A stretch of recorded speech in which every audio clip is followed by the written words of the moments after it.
Assalamualaikum warahmatullahi wabarakatuh. Halo teman-teman, perkenalkan nama saya Natasha Bintang Lenani dengan NIM 230401040042. Di sini saya akan membahas tentang filsafat Pancasila.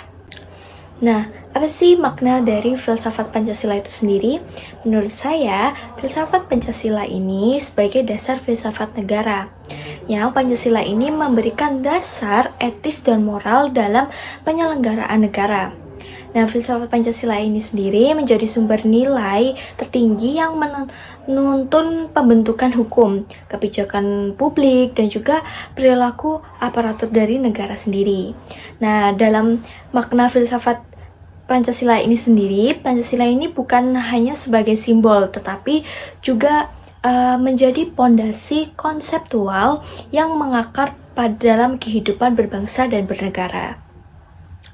Lalu Pancasila ini juga bisa sebagai pandangan hidup. Kenapa? Karena menurut saya sendiri, filsafat Pancasila ini memberikan arah hidup bangsa Indonesia dalam menghadapi persoalan zaman, baik secara kultural, sosial, maupun politik. Jadi Pancasila ini mengintegrasikan nilai-nilai ketuhanan, kemanusiaan, persatuan, demokrasi, dan juga keadilan sosial sebagai pedoman untuk mencapai kehidupan yang harmonis. Nah, kali ini saya akan memberikan komentar kritis saya tentang pemikiran Muhammad Yamin di sidang BPUPK. Nah, menurut saya beliau ini terlalu normatif dan idealis. Mengapa? Karena gagasan Muhammad Yamin tentang negara Indonesia merdeka ini sangat idealis dan juga kurang memperhitungkan realistis sosial politik di masyarakat pada saat itu. Nah, terutama dalam hal kemajemukan etnis dan juga agama. Lalu yang kedua, komentar saya yaitu tentang dominasi unsur sejarah dan kebudayaan. Jadi Muhammad Yamin ini lebih cenderung membangun dasar negara berdasarkan glorifikasi masa lalu Nusantara seperti Sriwijaya atau Majapahit yang mungkin bisa mengesampingkan kebutuhan perumusan nilai-nilai modern dalam negara bangsa yang baru, yang saat ini seperti itu. Kemudian komentar saya atas pemikiran dari Profesor Supomo sendiri di sidang BPUPK yaitu ada dua.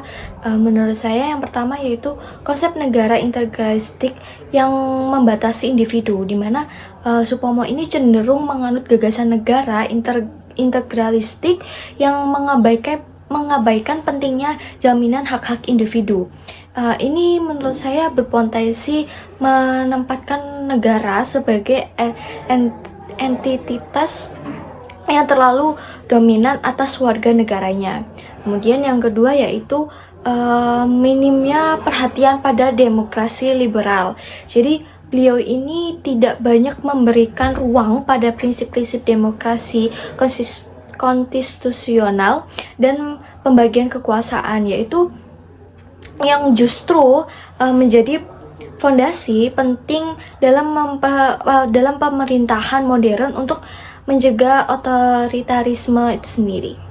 Kemudian komentar saya terhadap pemikiran dari Insinyur Soekarno di sidang BPUPK yaitu yang pertama, menurut saya beliau ini sintesis ideologisnya ini terlalu luas, di mana Soekarno mencoba menyatukan ide nasionalisme, internasionalisme, sosialisme, demokrasis, dan juga ketuhanan. Namun sintesis tersebut terlalu luas dan beresiko karena membingungkan dalam penerapannya secara praktis itu.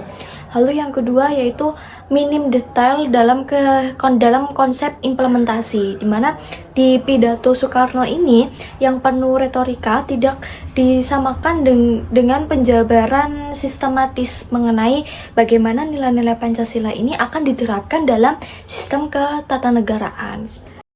Nah, lalu di sidang BPUPK ini ada satu pemikir perempuan dalam sidang BPUPK, yaitu beliau ini perempuan yang tercatat sebagai anggota BPUPK, seorang tokoh pejuang hak perempuan dan ahli hukum, yaitu adalah Maria Ulfa Santoso.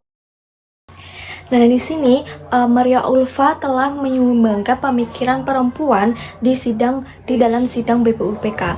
Itu yang pertama, beliau memperjuangkan kesetaraan gender. Nah, Maria Ulfa ini memperjuangkan agar perempuan ini mendapatkan tempat yang setara dalam kehidupan berbangsa, termasuk hak untuk memperoleh pendidikan dan juga peran dalam politik. Kemudian yang kedua ini perspektif humanis dalam penyusunan konstitusi, di mana kontribusinya membawa perspektif yang lebih inklusif, di mana beliau ini menekankan pentingnya perlindungan terhadap kelompok-kelompok rentan termasuk perempuan dan anak-anak dalam negara merdeka. Lalu di sini saya juga akan membahas tentang filsafat negara yang didasarkan pada Pancasila menurut Notonegoro sendiri. Di sini beliau mengatakan Pancasila ini sebagai sistem nilai yang bersifat fundamental, tetap dan tidak berubah. Mengapa? Karena menurut Notonegoro sendiri, Pancasila ini memiliki kedudukan sebagai dasar ontologis, epistemologis, dan juga aksiologis negara. Beliau ini mensifatkan tetap karena lahir dari kepribadian dan kebudayaan bangsa Indonesia sendiri. Kemudian beliau juga mengatakan Pancasila ini menjamin keselarasan antara individu dan masyarakat. Karena filsafat Pancasila ini tidak hanya menjamin hak-hak individu, tetapi juga memiliki tanggung jawab sosial. Notonegoro ini menekankan bahwa negara Indonesia ini dibangun untuk kesejahteraan seluruh rakyat, bukan hanya untuk kepentingan golongan tertentu. Lalu, saya juga akan membahas tentang kaitannya warga negara dengan filsafat negara dalam mewujudkan cita-cita NKRI. Jadi menurut saya sendiri, warga negara ini berperan sebagai subjektif aktif dalam aktualisasi nilai Pancasila. Kenapa? Karena filsafat negara atau Pancasila ini memberi kerangka normatif bagi warga negara untuk bertindak dan juga berpikir. Artinya apa? Artinya yaitu setiap warga negara memiliki peran aktif dalam mewujudkan keadilan sosial, demokrasi, dan juga persatuan, sebagaimana tertuang dalam pembukaan Undang-Undang 1945.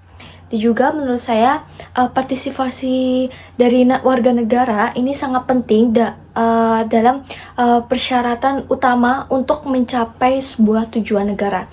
Mengapa? Karena tujuan partisipasi aktif warga negara ini mewujudkan cita-cita kemerdekaan yang seperti melindungi segenap bangsa, mencerdaskan kehidupan, dan juga ikut serta dalam perdamaian dunia yang sudah tertera di pembukaan Undang-Undang 1945 yang mungkin sulit ya untuk diwujudkan, tapi relasi antara warga negara dan filsafat negara ini merupakan relasi yang saling memperkuat atau saling berhubungan satu sama lain. Nah, jadi itu pembahasan tentang filsafat Pancasila menurut saya. Terima kasih jika ada kesalahan, mohon maaf. Terima kasih. Wassalamualaikum warahmatullahi wabarakatuh.